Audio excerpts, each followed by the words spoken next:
90-এর দশকে ভারতের সবচেয়ে জনপ্রিয় শিল্পী ছিলেন লতা মঙ্গেশকর আর আশা ভোসলে। তাদের দিয়ে নিজেদের গান গাওয়ানোর মতো টাকা টি সিরিজের ছিল না।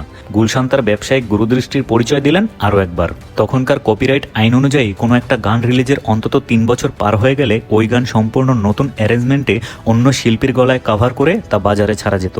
এই কাজই শুরু করলো টি সিরিজ। বিখ্যাত সব শিল্পীদের জনপ্রিয় গানগুলো সম্পূর্ণ নতুন আঙ্গিতে সাজিয়ে অখ্যাত কিন্তু প্রতিভাবান শিল্পীদের দিয়ে গাওয়াতে লাগলো তারা। বড় বড় শিল্পীদের ক্যাসেটের তুলনায় এসব ক্যাসেট ছিল সস্তা, আর তাই ব্যাপক সাড়াও পাওয়া গেল শ্রোতা মহলে।